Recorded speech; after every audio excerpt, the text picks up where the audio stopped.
during the incident. Dr. Bob, an obstetrician and gynecologist hailed from Magombo village, traditional authority Mkaya in Balaka district.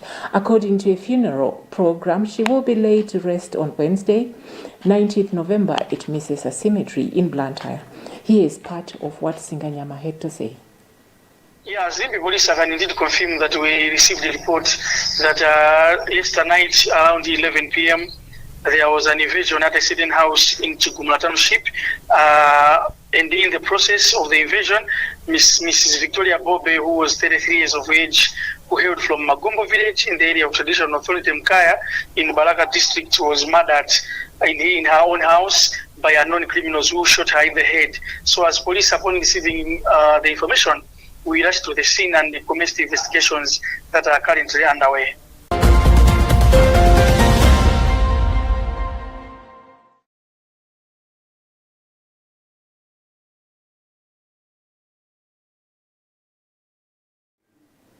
In news from the courts, the hearing in the case involving suspected panga-wielding attackers accused of attempting to cause grievous harm to Sylvester Namiwa has been adjourned to 18th December.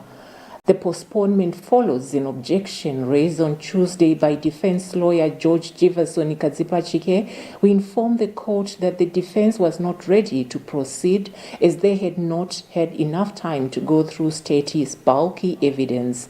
While state prosecutors did not contest the objection, they expressed frustration over the continued delays, noting that their witnesses were prepared to testify. Robert Edward was at the court and he reports.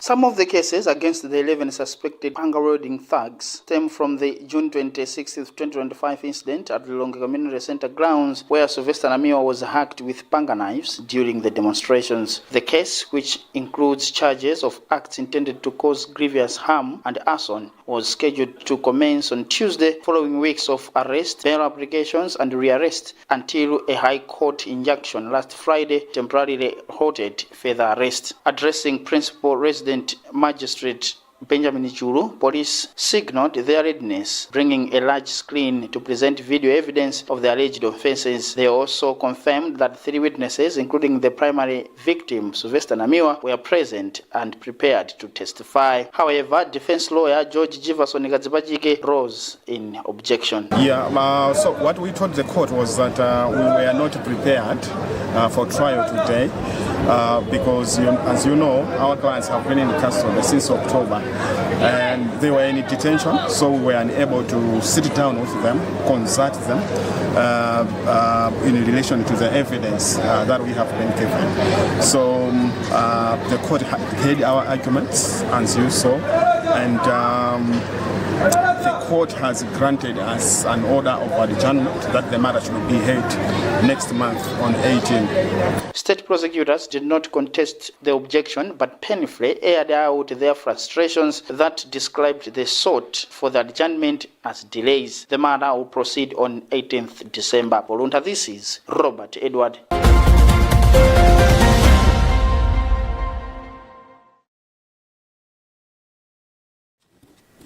Government has said it remains committed to ensuring that security agents' personnel live in a conducive environment as they carry out their day-to-day duties.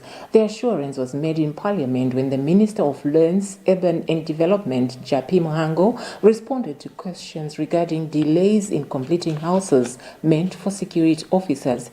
Muhango told Parliament that the construction of houses is a huge national project that cannot be completed within a short time. He then said despite facing several challenges, the government is determined to see the project through. Emmanuel Chiwocha reports. Speaking to Luntha Television, Muhango explained that security agencies, which include the Malawi Police Service, the Immigration Department, and the Malawi Prison Service, play a vital role in maintaining law and order across the country. He said it is only proper that their working and living conditions match the importance of their duties. Mhango highlighted that government has an obligation to ensure that the 10,000 houses earmarked for security personnel are completed in good time. However, the project has encountered serious setbacks, particularly due to inflation, which has pushed up the cost of building materials and forced some contractors to halt work.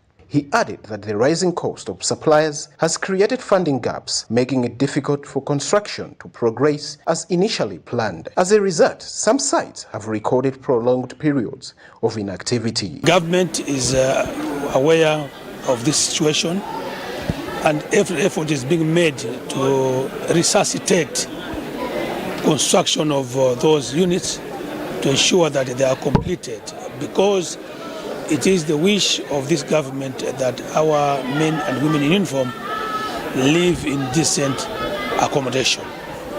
Going forward, we are already in discussion with the Ministry of Finance because issues border on financing. The Ministry of Finance and my ministry are in discussion to see whether resources can be identified so that we continue with this very, very important project. The Minister of Lands has since highlighted that discussions are currently underway with the Ministry of Finance to mobilize the required funds so that contractors can resume construction works without further delay. For Luntha News, this is Emmanuel Juocha.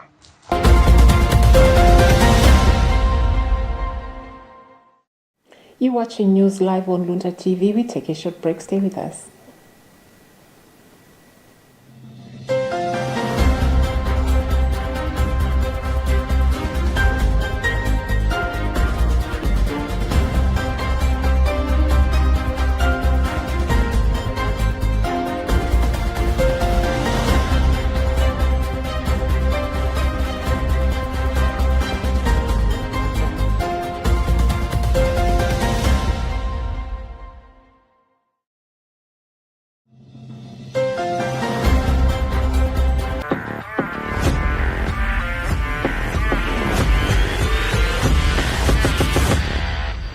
The 2025 Praise Experience Malawi Gospel Extravaganza, probably the biggest gospel concert of the year, live at the BICC Lilongwe, 6 December 2025, featuring 28 of Malawi's A-list gospel artists, including Miracle Chinga, Kamuzu Barracks Gospel Singers, Lloyd Perry, Great Angels Choir, Marvelous Deeds, Ande Seko, Maggie Mangani, Norman Perry, Alex Nkalo, Debbie N, Confidence Voices, Bishop Chimwemwe Mhango, Ruth Misi, Musa Bwemba, Chris Kantunze, Carlo Kadzua, Sam Maliza, Reverend Dayton Bewe, Betha Nkoma, Rudo Chakwera, Peter Mlangeni, Martha Mituga, and many more. Charges: standard ticket 20,000 kwacha advance and 30,000 at the door. VIP 50,000 kwacha, VVIP 100,000 kwacha. Tickets available at Lloyd Perry Shop, Toto Walkers, Patanki, Kabale Filling Station, Area 18 Filling Station, Area 18 Sanamu, Best Oil, CBM Superstorm Sungwi, Area 49 Panda, Nomonde Design Shop at BICC, Toto Filling Station City Center, BICC Reception, Maula Puma Filling Station, Puma Crossroads Filling Station, Kaunda Puma, Likuni Filling Station, Pamalewezi, Toto Bunda Filling Station, and Biwi Filling Station. Doors open at exactly 10 a.m. All artists will perform live, backed by the Praise Experience Band, and the entire show will be filmed for the Praise Experience Malawi Volume 2 album. So look sharp and dress for the occasion. Remember, all roads lead to the BICC in Lilongwe on 6 December for the 2025 Praise Experience Malawi Gospel Extravaganza, powered by AIA LED, Umozi Park, TNM, and Web Tickets. See you there.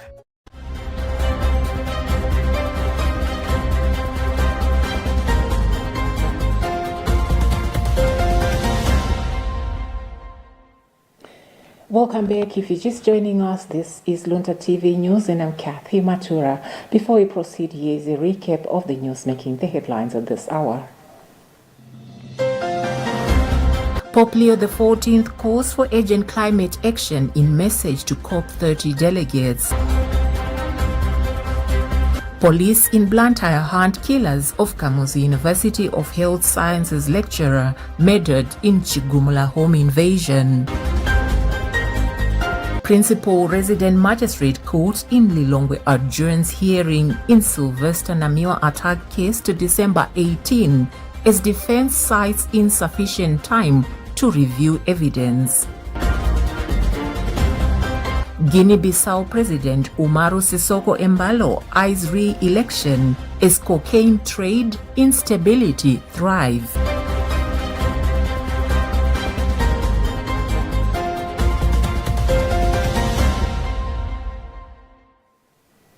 Moving on, economic expert Happy Chirwa has urged the government to act swiftly on the country's rising inflation, stressing the importance of sound public finance management and stronger policy interventions to stabilize prices and cushion households. Chirwa made the remarks in response to the latest consumer price index released by the National Statistical Office, which shows inflation increasing from 28.7 to 29.1. More details in this report by Gift Kalonga. According to the National Statistical Office's Consumer Price Index, Malawi's inflation rose to 29.1% in October 2025, up from 28.7% in September, while food inflation eased slightly to 32.4%. Non-food inflation surged sharply from 21.7% to 23.8%. The overall increase was mainly driven by faster growth in non-food prices compared to the same period last year, pushing the year-on-year inflation rate higher. Speaking with Luntha TV, Chirwa explained that the surge in inflation is being driven by rising fuel prices, higher production costs, and logistical challenges affecting transportation and supply chains. He also highlighted the role of limited foreign exchange availability, which is delaying imports and causing traders to adjust prices quickly. Speculations about future price increase is further driving inflation upward. Chirwa warned the broader economic impact, noting that reduced trade and production can lower GDP, affect business profits, and limit government revenue collection. Households are also feeling the pressure, with higher prices cutting into disposable income and forcing people to prioritize only essential spending. So, in fact, this is faster to affect inflation than food items like transportation and the supply chain if it's affected. The issues of production if it's affected. Because what happens is if the production is affected, either the cost is added or production has gone down, they expect that there will be now shortage, and then it will be the demand that will pull or push that change. So that's what you have seen. That is on the ground. To mitigate these effects, Chirwa has urged the government to implement proper public finance management, control unnecessary expenditures, ensure effective supply management, and tackle corruption. He also said that strong microeconomic policies and short-term interventions are needed to stabilize prices and support Malawians. For Luntha News, this is Gift Kalonga.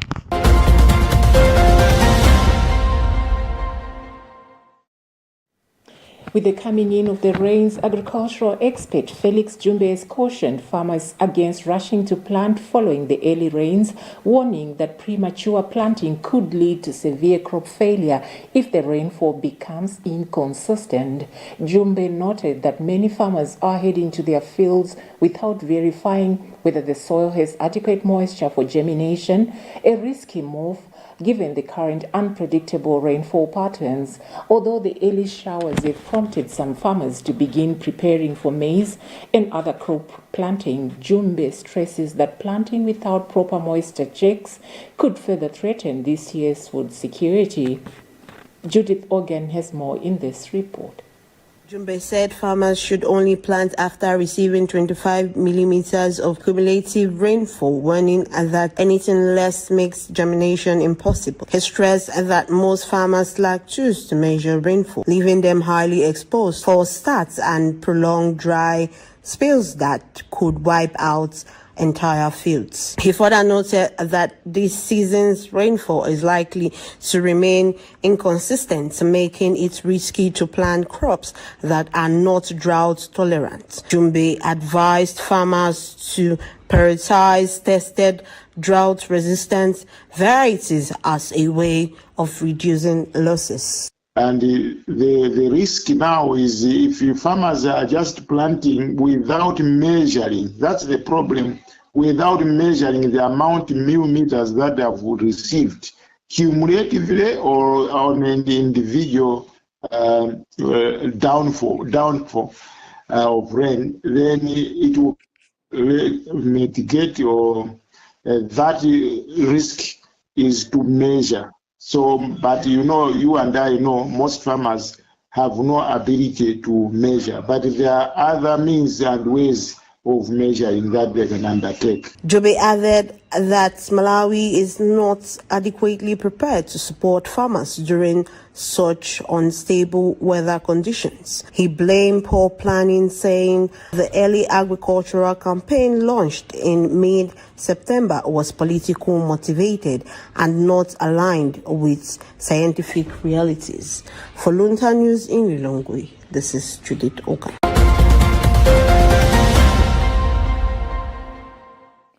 In sports news, Sidco Malawi has partnered with the Golf Union of Malawi as it celebrates its 85 years in business by hosting a golf tournament from the 26th to the 30th of November 2025 at Lilongwe Golf Club. During a press briefing held in Lilongwe on Tuesday, Sidco Malawi Limited Managing Director Boyd Luwe announced that the tournament will see about 450 golfers taking the green course. Patrick Pupa has filed this report. A total of 450 professional golfers from neighboring countries, including Zambia, Tanzania, South Africa, and Namibia, are expected to participate in the tournament. Luwe expressed gratitude for the strong support received from various companies, noting that a total of 450 million kwacha has been allocated for the event. As you are aware, Sidco Malawi has been sponsoring this event for the last 5 years now. But this year is particularly special because at Sidco Malawi we are celebrating 25 years of existence in Malawi, and as Sidco International we are also celebrating 85 years of existence as a seed producer.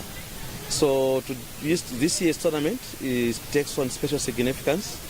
That's why we have ensured that we take an approach of inclusivity.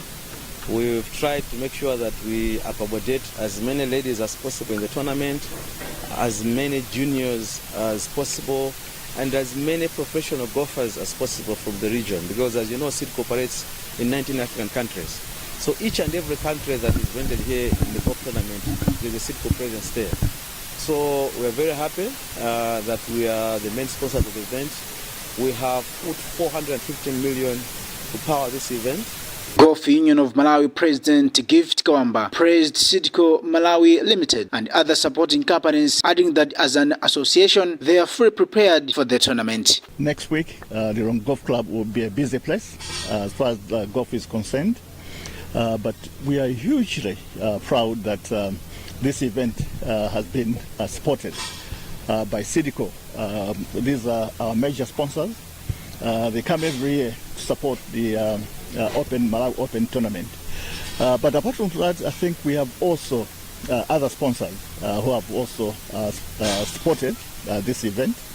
And we look forward to a great week of golf next week. To add excitement to the event, artists such as Driemo, Temwa, Onesimus, Zeze Kingston, and Elian Juchi are expected to perform. Sidco Malawi Limited was established in 1940. Sidco Malawi Limited was established in 1940, marking 85 years of its existence. For Luntha News, this is Patrick Pupa.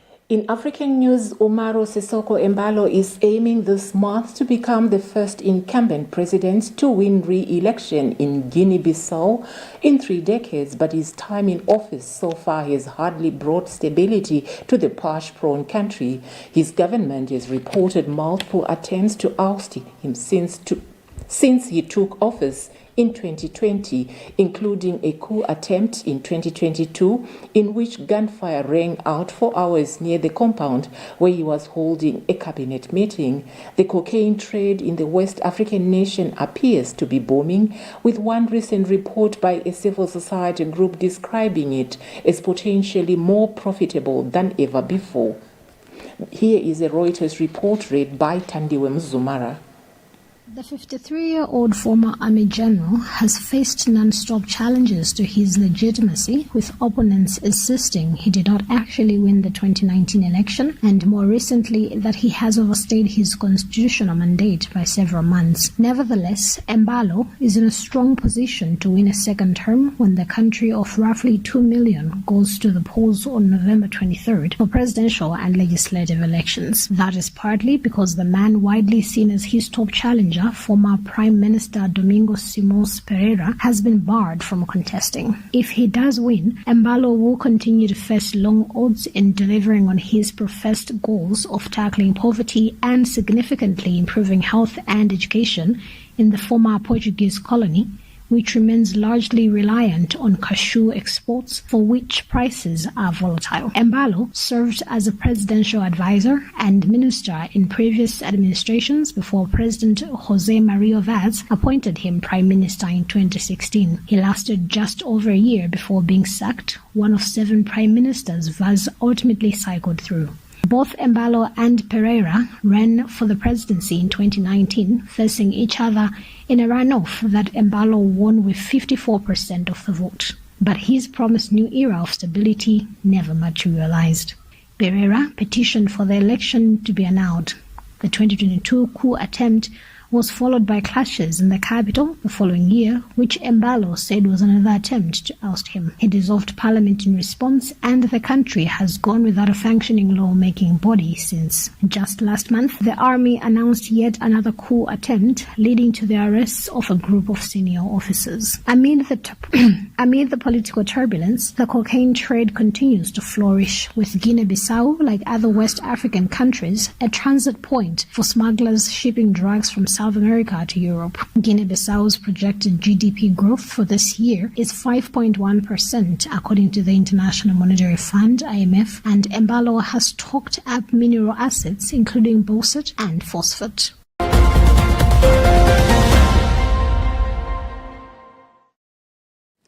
That Reuters report read by Tandiwe Mzumara marks the end of this bulletin.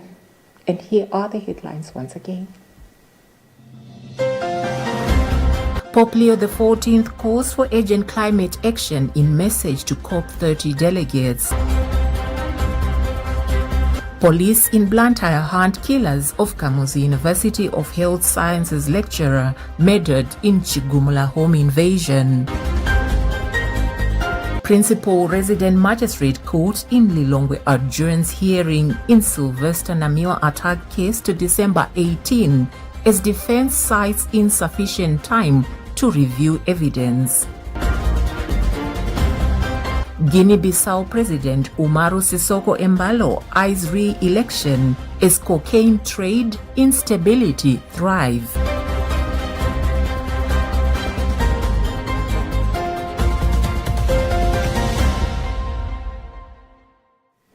That's all we had for you at this hour. From the entire Luntha TV team, thank you for always choosing us. I'm Kathy Matura. Goodbye for now.